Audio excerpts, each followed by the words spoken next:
नमस्कार, आपके साथ मैं हूं अभिषेक सतवर्तम और आपका स्वागत है इस खास शो में। लोकसभा चुनाव के नतीजे अब सिर्फ 3 हफ्ते दूर रह गए हैं।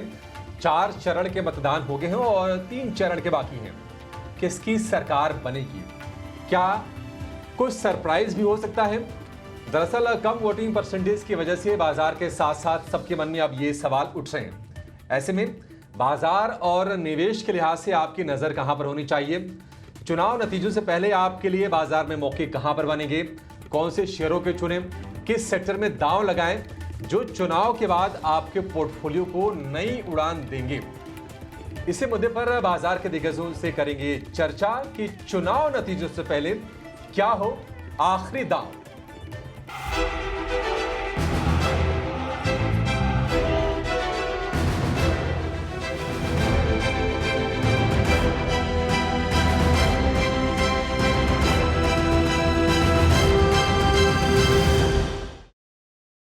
और इस खास शो में हमारे साथ हैं 2 खास मेहमान। जयजीत फाइनेंशियल के गौरांग शाह हैं और इन्वेस्ट शॉप इंडिया के आशीष कपूर हमारे साथ जुड़ गए हैं। गौरांग जी और आशीष जी, आप दोनों का बहुत शुक्रिया। स्वागत है टीनो स्वदेश पर। आपसे हम 5 शेयर जानेंगे, वो शेयर जो चुनाव के नतीजे चाहे जो भी हों, जिस तरह के भी हों, लोगों के पोर्टफोलियो में रौनक ला दें। लेकिन गौरांग सर, सबसे पहले आपसे ये जानना चाहेंगे, बहुत शुक्रिया आपका समय देने के लिए। स्वागत है टीनो स्वदेश पर। सबसे पहले प्रश्न ये है, 4 चरण के जो चुनाव हुए हैं, हर चरण में पिछले चुनाव के मुकाबले यानी कि 2019 के मुकाबले वोटिंग प्रतिशत घटा है। इस चीज को लेके आपकी कम्युनिटी में आपसे जो जान पहचान के लोग हैं, क्या चर्चाएं हो रही हैं? क्या इंडिकेशंस हैं? क्या मायने तलाश रहे हैं आप लोग? धन्यवाद अभिषेक, इस मंच पर आमंत्रित करने के लिए, और आप सभी को प्रणाम और शुभ प्रभात हमारे तरफ से। तो प्रतिशत के हिसाब से देखने जाए तो बिल्कुल नीचे के तरफ के आंकड़े दिख रहे हैं, जो थोड़े बहुत निराशाजनक है। लेकिन मैं उम्मीद करता हूं कि आने वाले बाकी के जो 3 चरण हैं, वहां पर कम से कम लोग बाहर निकले और अपना हक जो है मतदान का वो प्रयोग करें। अगर आपको किसी पार्टी को मत नहीं देना है तो आप नोटा का प्रयोग करें, लेकिन कम से कम जा करके आप अपना हक जो है वो अदा करें। फिर कई बार ऐसा होता है कि मतदान नहीं करते और फिर वही बात घूम फिर के आ जाती है कि भाई सरकार ने ये नहीं किया, सरकार ने वो नहीं किया। तो आपका दायित्व है कम से कम जा करके आप मतदान करें। किसी पार्टी के पक्ष में नहीं है तो जा करके नोटों का प्रयोग करें, लेकिन कम से कम जा करके मतदान करें। अब आते हैं क्या उभर करके आता है। तो ये जो कई बार मैं टिप्पणी करता हूं अभिषेक, ये जो अनौपचारिक महाविश्वविद्यालय है, YouTube, WhatsApp, Twitter, X, Y, Z, यहाँ पर पिछले 2 हफ्तों में जो भी चुनाव को लेकर के, मतदान को लेकर के जो अनौपचारिक स्तर पर बातें आती, उसको पढ़ करके, सुन करके प्रभाव होता है लोगों के ऊपर। तो मैं नम्र विनंती करूंगा कि आपको जो पढ़ना है, सुनना है, आप सुनिए, लेकिन उसको वास्तविकता में हकीकत है या सत्य है ऐसा मान करके आप कोई भी निर्णय न लें। ये सब बातें होती हैं, एक माध्यम दिया है लोगों को अपने विचार व्यक्त करने के लिए, लेकिन अपने विचार को भी मेरे ख्याल से सही तरीके से व्यक्त करना चाहिए। लोगों को गुमराह करने का प्रयास नहीं करना चाहिए। और ये एक बहुत ही मेरे ख्याल से नाजुक परिस्थिति है। मैं उम्मीद करता हूं बाकी के 3 चरण जो है वो थोड़े बहुत आंकड़ों में सुधार करें और जो प्रतिशत है पूरे मिला करके तो वो थोड़ा ऊपर की तरफ आए।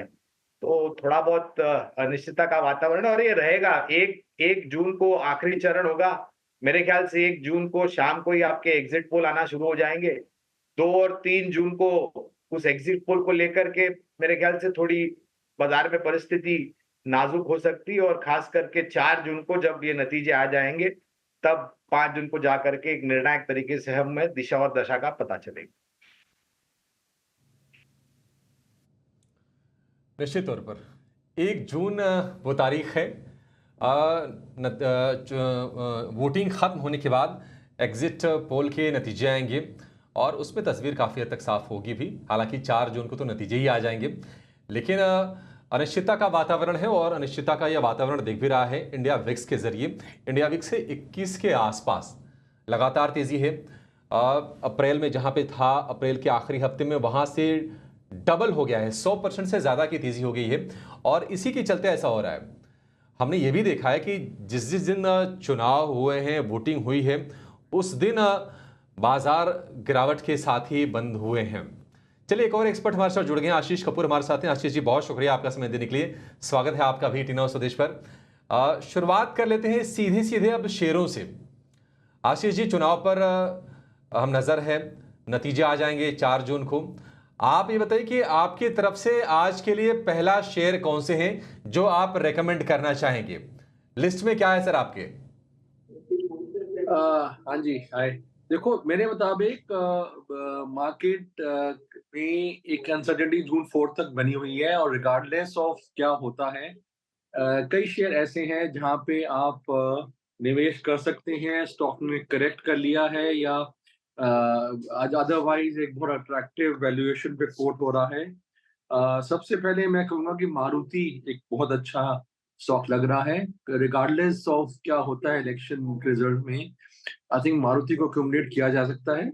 मारुति के वॉल्यूम बहुत अच्छे शानदार तरीके से इंक्रीज होंगे अगले कुछ सालों में। इनकी जो नई कैपेसिटी है दिल्ली के पास जो आ रही है, उसके बाद इनका जो टर्नओवर और प्रॉफिट दोनों में बहुत अच्छा बहुत अच्छी बढ़ोतरी होगी और उससे उसके रहते हुए स्टॉक में मेरे मुताबिक यहाँ से एक बहुत अच्छा ऊपर की तरफ कम से कम 30-35% अपसाइड पोटेंशियल है एक साल के नजरिए से। और एक लार्ज कैप स्टॉक है सेफ भी है, इसमें वॉल्यूम भी है, डाउनसाइड प्रोटेक्शन भी है, तो ये मेरी नंबर 1 चॉइस रहेगी।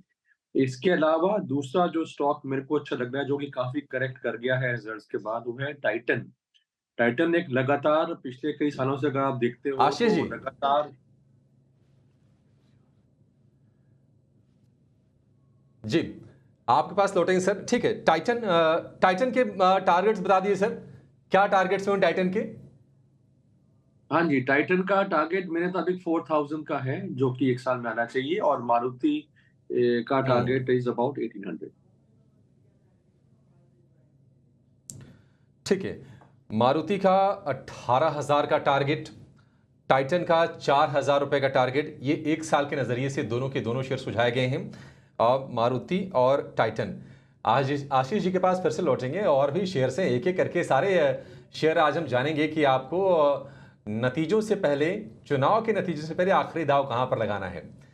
गौरांग सर, मारुति हो गया, ऑटो में क्या कोई और स्टॉक आपकी तरफ से होगा? ये 4 व्हीलर में तो हो गया, 2 व्हीलर में आपको क्या सही लग रहा है? हीरो मोटो, टीवीएस, या फिर अगर हम बात करें बजाज ऑटो की, आपकी तरफ से क्या कोई शेयर है रेकमेंड करने के लिए? दो पहिया वाहन बनाने वाली क्षेत्र में एक कंपनी है टीवीएस मोटर्स, जिसके नतीजे मेरे ख्याल से कुछ दिनों पहले ही आए थे। और दो पहिया वाहन बनाने वाली कंपनियों का एक बहुत ही सकारात्मक सा नजरिया आपको ये मिलता है कि किस प्रकार से सुधार, खास करके हमारे जो भारत देश के ग्रामीण, मध्यम ग्रामीण इलाके हैं जो कि कृषि क्षेत्र पर निर्भर है, वहां पर किस प्रकार से प्रगति होती है। कंपनी के नतीजे बहुत ही अच्छे आए थे हमारे अनुमान से। थोड़े बहुत जगहों पर आंकड़े जो आए वो हमारी उम्मीद और आकलन जो था उससे बहुत ही अच्छे आए थे। और इसी कारण को लेकर के हमने इसका लक्ष्यांक जो है वो ऊपर की तरफ किया है, करीबन 2265 तक के बहुत ही न्यूनतम लक्ष्यांक है। लेकिन आगे बढ़ने से पहले अभिषेक, एक स्पष्ट रूप में बात बता दूं ईटी नाउ स्वदेश के दर्शकों को जो हमारी बात सुन रहे हैं, कि ये राय जो भी हम दे रहे हैं ये बुनियादी तर्क के आधार पर है और इसके लिए कम से कम आपकी समय सीमा 12, 16, 18 महीने होनी चाहिए। ये कोई छोटी मध्यम अवधि के लिए हम राय नहीं दे रहे। दूसरी बात टू व्हीलर्स की ये भी है कि जिस प्रकार से प्रगति हो रही है टायर 2, टायर 3 सिटीज की, वहां पर भी अगर आप देखने जाए तो महीने दर महीने बिक्री के आंकड़े को लेकर के सहारा मिलता है और तिमाही दर तिमाही, छमाही दर छमाही, साल दर साल आपको और आंकड़े बेहतर होते हुए नजर आएंगे। नए लॉन्चेस को लेकर के हम काफी उत्साहित है, खास करके क्यूब को लेकर के जो इनका एक मॉडल है। तो अगर आप निवेश करने का मन बनाते हैं तो नजरिया लंबी अवधि के लिए, ये 3 महीने का जो लक्ष्य है वो नहीं है अभिषेक, ये लंबी अवधि के लिए मैं बात कर रहा हूं। तो इसका स्लाइड को आप ठीक कर दीजिएगा, ये लंबी अवधि के लिए हम बात करते हैं।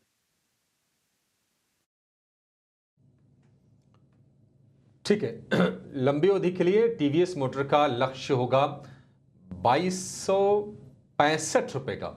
ये ठीक करेंगे, थोड़ा सा गड़बड़ हो गया ये।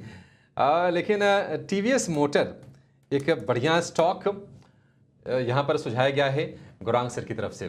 अब ज़रा लौटेंगे आशीष जी के पास। आशीष जी, आप ज़रा ये बताइए सर, हम देख रहे हैं कि एफएमसीजी कंपनीज़ की तरफ से ना अपडेट्स अच्छे आए और ग्रामीण डिमांड को लेकर जो चिंता थी काफ़ी हद तक वो दूर होती हुई अब दिख रही है।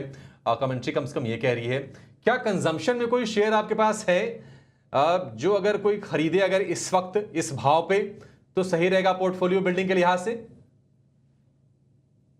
देखो, वैसे तो आईटीसी इटसेल्फ काफी अच्छा होना चाहिए क्योंकि काफी देर से कंसोलिडेट किया कर रहा है और अगर ग्रामीण क्षेत्र में एक्चुअली अच्छी डिमांड आती है आगे तो आईटीसी को काफी फायदा होना चाहिए। इसके अलावा जो शेयर मेरे को जो आ रहे हैं, एक तो टाइटन जो मैंने बताया वो भी इन अ वे कंजम्पशन से लिंक्ड है। दूसरा जोमेटो है। जोमेटो का हम देख रहे हैं कि लगातार प्रॉफिटेबल कंपनी बन गई है और हर तिमाही में इनका जो प्रॉफिट है वो ग्रो भी कर रहा है और मार्जिन को लेके थोड़ी डिसअपॉइंटमेंट कल रिजल्ट में आई थी। पर मेरे मुताबिक एक ऐसा ही स्टार्टअप है जहाँ पे अब स्केल अप बहुत अच्छा हो रहा है और मुनाफे के साथ हो रहा है।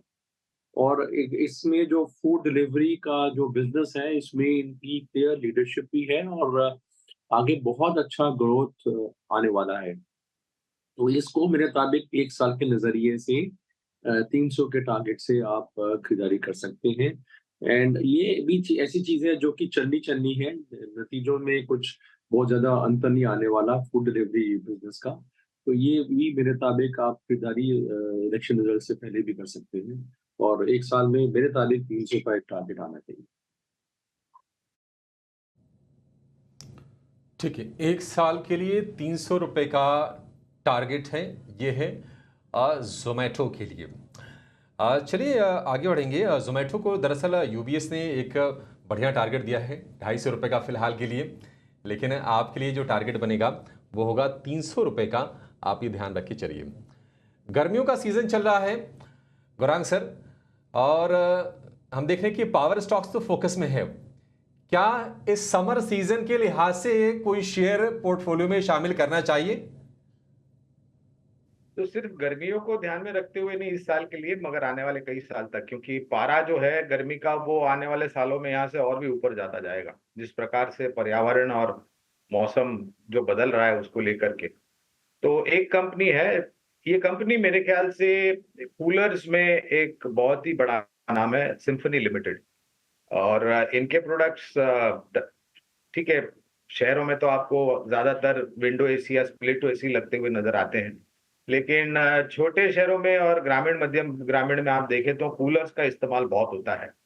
सिर्फ स्थानीय मार्केट में नहीं, ये अपने कूलर्स कंपनी जो है सिम्फनी, एक्सपोर्ट भी बहुत बड़ा मार्केट है इनका, और इन्होंने कूलर्स के साथ साथ कूलिंग टावर और हाई एंड प्रोडक्ट्स बनाने का प्रयास किया है। और ये जो गर्मी का मौसम है, इन्होंने कुछ लॉन्च भी अच्छे खासे नए चीज किए हैं।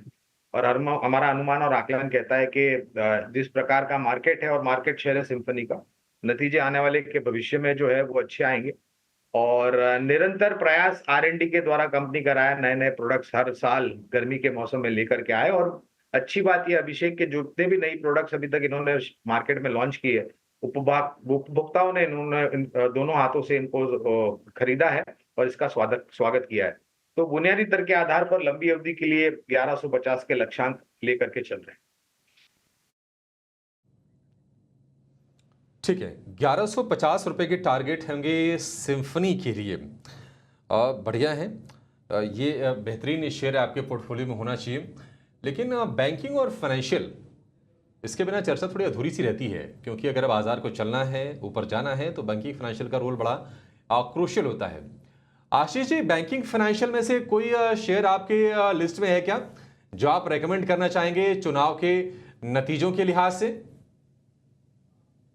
देखो, अगेन मैं नहीं समझता कि हम बहुत ज्यादा चुनाव के नतीजों पे बिल्ड कर रहे हैं। मेरे को नहीं लगता कि इंडिया की जो ग्रोथ स्टोरी है वो सिर्फ एक चुनाव के रिजल्ट पे इतना डिपेंडेंट है। ठीक है, मीडिया के लिए अच्छी बात है डिस्कस करने के लिए, बट मेरे मुताबिक जियो फाइनेंशियल सर्विसेज कंपनी जिस तरह से अपने आप को इस्टेब्लिश कर रही है और जिस तरह से विस्तार कर रही है और जो एग्जीक्यूशन की हिस्ट्री इनके प्रमोटर्स के पास है, मेरे मुताबिक बहुत ज्यादा स्कोप है आगे चलने का। और रिजल्ट्स भी इनके अच्छे आ रहे हैं। कंपनी का डेट कोई नहीं है, कोई ऐसी कोई लीवरेज नहीं है, और आउट परफॉर्मेंस जो ग्रोथ इनकी सेगमेंट्स में आ रही है और नए-नए सेगमेंट्स में including asset management, share broking, सब में ये जा रहे हैं। तो ये इसको लगातार कई सालों तक मेरे मुताबिक ग्रोथ आना चाहिए, और 1 साल का अगर लक्ष्य दिया जाए तो 500 तक का टारगेट मेरे मुताबिक बड़े आराम से आना चाहिए इस वक़्त। ₹500, क्या बात है। ₹500 के टारगेट हैं आशीष जी की तरफ से जियो फाइनेंशियल को लेकर। अवधि 1 साल, लक्ष्य ₹500 का। बेहतरीन। हमने तेजी वैसे देखी भी है जियो फाइनेंशियल के शेयर में, ₹200 के आसपास तक गया था, वहां से रिकवर करके 300-350 के आसपास तक पहुंचा है, लेकिन कन्विक्शन इसको लेकर हाई है। एक छोटा सा ब्रेक लेंगे और ब्रेक के बाद और भी कुछ शेयर जानेंगे जो आपके पोर्टफोलियो में जरूर होने चाहिए। आप कहीं जाएगा नहीं।